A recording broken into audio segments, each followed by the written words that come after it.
Friends, welcome to my channel and thanks for tuning in. तो आज मैं review करने वाली हूं अपनी फेवरेट सनस्क्रीन जो है फोटो स्टेबल गोल्ड SPF 55।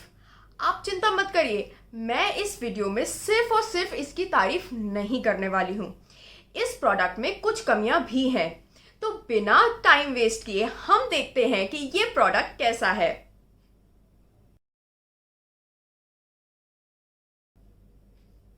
तो ये प्रोडक्ट ऐसा दिखता है।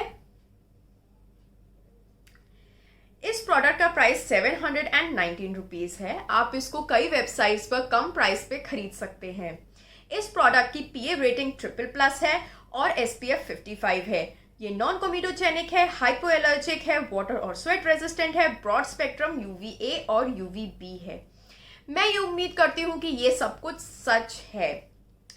इस प्रोडक्ट की SPF रेटिंग के बारे में मैं ये कहना चाहूंगी कि आपको इस पे ट्रस्ट नहीं करना चाहिए। एक्चुअली आपको किसी भी ब्रांड की सनस्क्रीन की SPF रेटिंग, PA रेटिंग पे ट्रस्ट नहीं करना चाहिए। वो जो भी क्लेम कर रहे हैं, जहां तक है वो उससे कम ही है। तो यहाँ पे आप 55 देख रहे हैं और एक्चुअल में ये 30 या 40 हो सकती है। सच ये है कि मैं इसको टेस्ट नहीं कर सकती हूँ। ये सब टेस्ट करने के लिए आपको एक एक्चुअल लैब चाहिए होती है। इस प्रोडक्ट का एक और क्लेम ये है कि ये 12 घंटे का प्रोटेक्शन देता है। आपको ऐसे किसी भी क्लेम पे भरोसा नहीं करना चाहिए। ये सारे ही क्लेम्स बोगस होते हैं। मुझको ये सनस्क्रीन मेरी डर्मेटोलॉजिस्ट ने रिकमेंड की थी। ये क्लेम देखने के बाद मैंने इस सनस्क्रीन को सिर्फ दिन में एक बार लगाया। कुछ दिनों के बाद मैं अपनी डर्मेटोलॉजिस्ट के पास गई तो उन्होंने पॉइंट आउट किया कि मेरे फोरहेड का टैन जा ही नहीं रहा था। तो उन्होंने रिकमेंड किया कि मैं इस सनस्क्रीन को दिन में 2 बार लगाऊं। दिन में 2 बार इस सनस्क्रीन को लगाने के बाद मेरे फोरहेड का टैन जाने लगा। तो कोई भी सनस्क्रीन एटलीस्ट आपको दिन में 2 बार तो लगानी ही पड़ेगी। एक सनस्क्रीन का क्लेम कुछ भी हो, आपको सनस्क्रीन को रीअप्लाई करना ही पड़ेगा। उसके कई कारण होते हैं। सबसे पहला, जिस तरह से सनस्क्रीन काम करता है। सनस्क्रीन को लगाने के कुछ देर के बाद धीरे धीरे करके उसका प्रोटेक्शन गिरने लगता है, तो आपको एक सनस्क्रीन को दोबारा अप्लाई करना ही पड़ेगा। दूसरा, आपका फेस किसी ना किसी चीज से टच जरूर करता है, आपके हाथों से, कपड़ों से, तो सनस्क्रीन उस सरफेस को ट्रांसफर हो जाती है। और तीसरा कारण ये है कि आप पूरे दिन भर स्वेट करते हैं, आपको पसीना आता है। सर्दी हो, गर्मी हो, पसीना आता ही है। सर्दियों में कम, गर्मियों में ज्यादा। तो एक सनस्क्रीन को रीअप्लाई करना बहुत जरूरी है। इस सनस्क्रीन को आपको दिन में 2 बार तो लगाना ही पड़ेगा, और भी ज्यादा बार लगाना पड़ेगा अगर आप स्वेट कर रहे हैं या फिर आप घर से बाहर जाने वाले हैं। ये सनस्क्रीन नॉर्मल और ऑयली स्किन टाइप के लिए अच्छी है।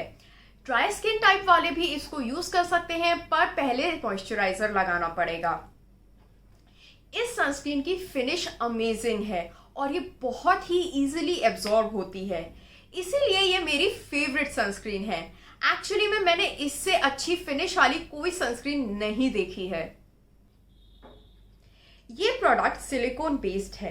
अगर आपको इस इंग्रेडिएंट से प्रॉब्लम है तो प्लीज आप ये प्रोडक्ट बिल्कुल भी नहीं खरीदिए।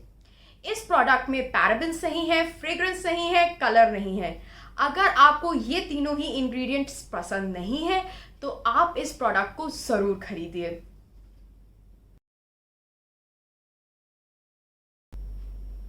इस प्रोडक्ट का एक इंग्रेडिएंट इथाइल हेक्साइल मिथॉक्सीसिनेमेट भी है, जिसको हम ऑक्टिनॉक्सेट के नाम से भी जानते हैं। ये एक एंडोक्राइन डिसरप्टर है, पर ह्यूमन बीइंग्स में इसका कोई साइड इफेक्ट नोन नहीं है। लैब एनिमल्स में ये देखा गया कि ये उनके रिप्रोडक्टिव ऑर्गन्स को हार्म करता है, बोथ मेल और फीमेल के लिए। यूएस में FDA इसका केवल 7.5% ही अप्रूव करती है, पर हम नहीं जानते कि इस प्रोडक्ट में कितना परसेंटेज यूज्ड है। ये इंग्रेडिएंट ब्लड में एब्जॉर्ब हो जाता है और फिर यूरिन और ब्लड और ब्रेस्ट मिल्क में इसको डिटेक्ट भी किया जा सकता है। इसके खराब साइड इफेक्ट्स नोन नहीं है।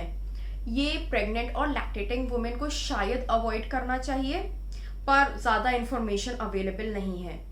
ये इंग्रेडिएंट सारे ही ब्रांड्स यूज़ करते हैं, जैसे ओले, लॉरियल एटसेट्रा। इस इंग्रेडिएंट के बारे में सारी ही इंफॉर्मेशन मैंने healthline.com से कलेक्ट की है और इसका लिंक मैं डिस्क्रिप्शन बॉक्स में भी डाल दूंगी।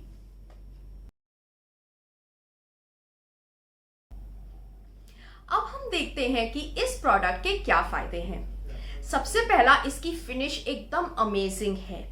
दूसरा, ये बहुत ही इजीली एब्जॉर्ब हो जाता है। तीसरा, ये मेकअप के अंदर एकदम ही परफेक्ट परफॉर्म करता है। चौथा, इसके रीएप्लीकेशंस कम लगते हैं क्योंकि इसके इंग्रेडिएंट्स बहुत ही फोटो स्टेबल हैं।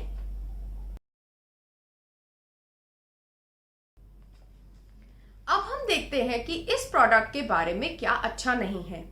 सबसे पहला, हमें ये पता ही नहीं लगता है कि हमें इस प्रोडक्ट को कितनी बार लगाना है। दूसरा, इसमें एक कंट्रोवर्शियल इंग्रेडिएंट है जो कि है ऑक्टीनॉक्सेट। प्लीज़ मुझे ज़रूर बताइएगा आपको ये प्रोडक्ट कैसा लगता है कमेंट सेक्शन में। प्लीज़ मेरे इस चैनल को सब्सक्राइब ज़रूर करिए और इस वीडियो को ज़रूर लाइक करिए। Thank you.